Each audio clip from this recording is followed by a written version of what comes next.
sommet d'une montagne. Fusillons-le avant de le passer à la guillotine. Voilà, Monsieur le Président, Mesdames les assesseurs, comment l'affaire aurait été réglée il y a 100 ans, un siècle, une éternité. Mais les microbes qui pervertissent notre société sont aujourd'hui toujours plus forts. Et il faut désormais plus d'une phrase pour nettoyer la société de ces saletés.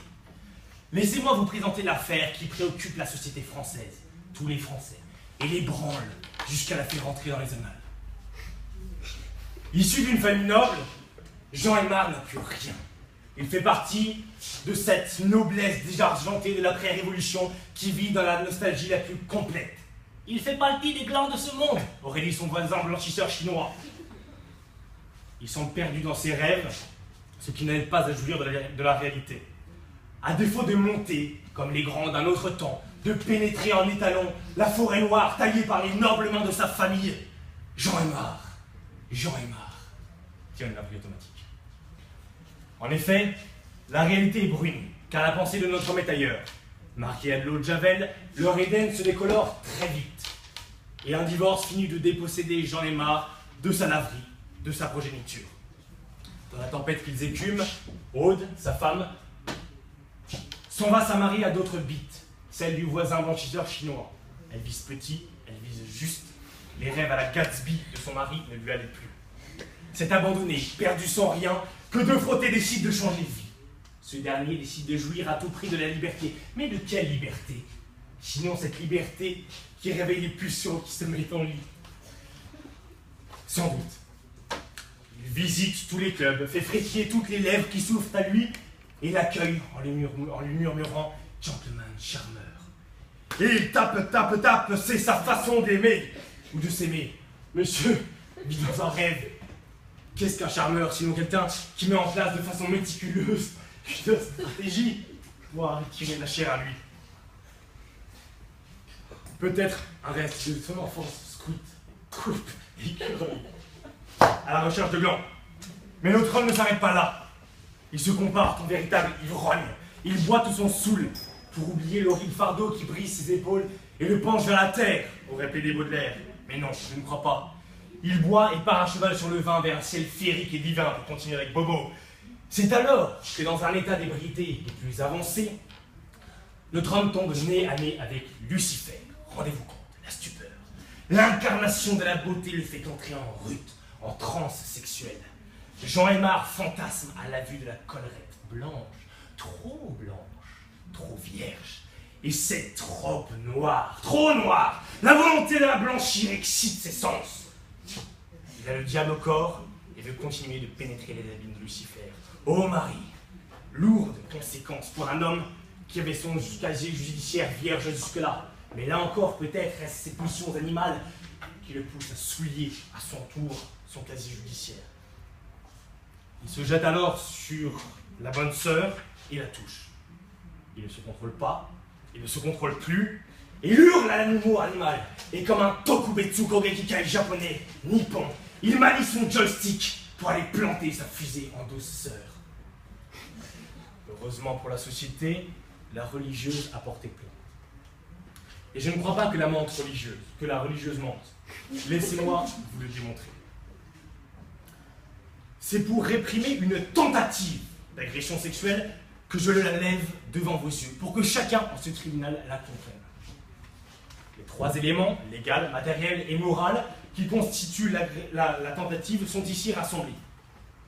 L'article 222 de notre code pénal donne la définition de l'agression sexuelle. Constitue une agression sexuelle, toute atteinte sexuelle, commise avec violence, contrainte, menace ou surprise. Essuyons les règles de notre code pénal.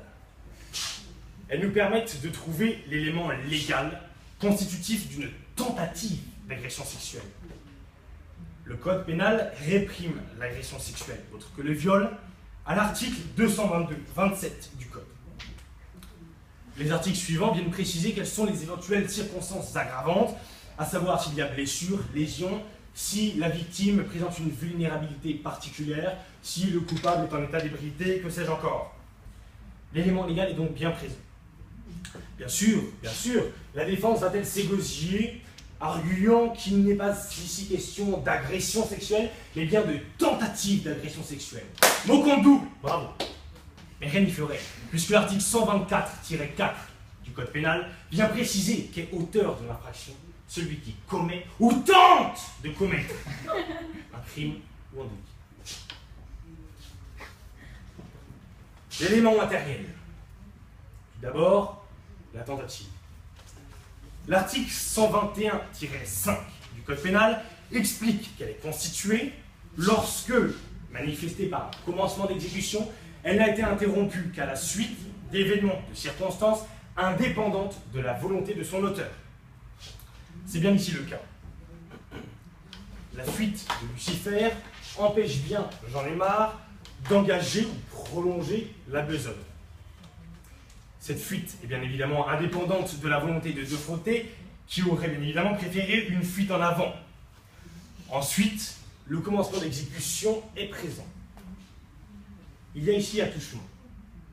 Ces actes baisers, embrassades, ces actes de nature sexuelle, autres que la pénétration, sont bel et bien considérés par le Code pénal comme constitutifs de l'élément matériel de l'agression. Mais nous ne retenons pas ici l'agression sexuelle. Non, seule la tentative nous intéresse, puisque de fait, l'agression en elle-même est trop brève, et on ne sait pas ici s'il s'agit de réels baisers sur la bouche, sur les fesses, sur la joue. Non.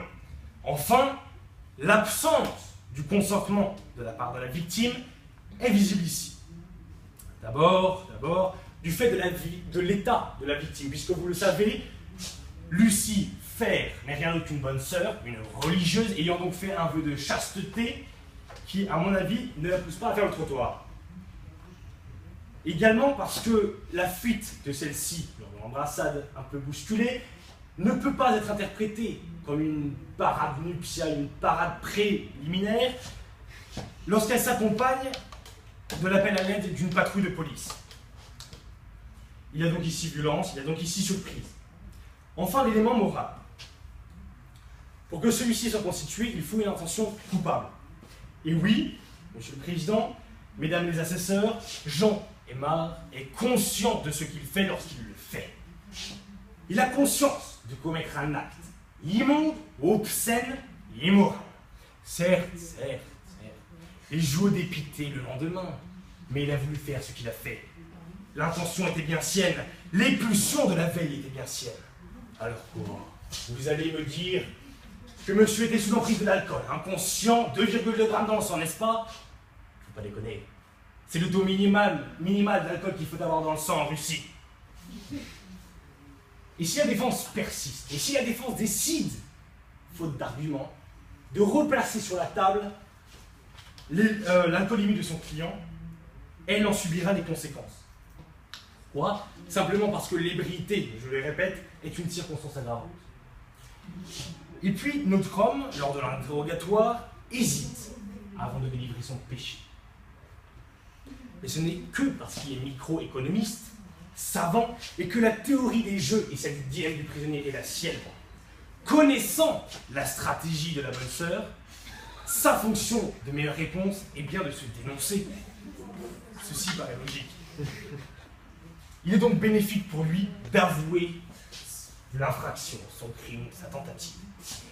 Et puis, me direz-vous, son état psychologique est fragile. J'en suis navré, vraiment.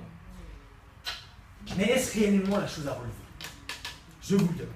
Je crois que M. De Frotté, depuis longtemps, a cessé de faire fonctionner son cerveau principal, peut-être au profit de celui qu'il possède entre les jambes. C'est ainsi que le ministère public que je représente demande une condamnation maximale pour assurer les arrières de la société, bien évidemment, plus que pour réduire Ponce Pilate et sa lance aux règles du devoir. 7 ans d'emprisonnement et 100 000 € d'amende sont donc demandés à la Cour contre Jean Aimard De Frotté. La tentative d'agression sexuelle s'accompagne d'un état d'ébriété, d'ivresse qui l'aggrave. La vulnérabilité de la personne tripotée, Lucifer, peut également être prise en compte pour justifier une telle peine. Monsieur le Président, Mesdames du tribunal, il est normal que dans une histoire de passion, L'intéressé porte sa croix. Merci, monsieur le procureur.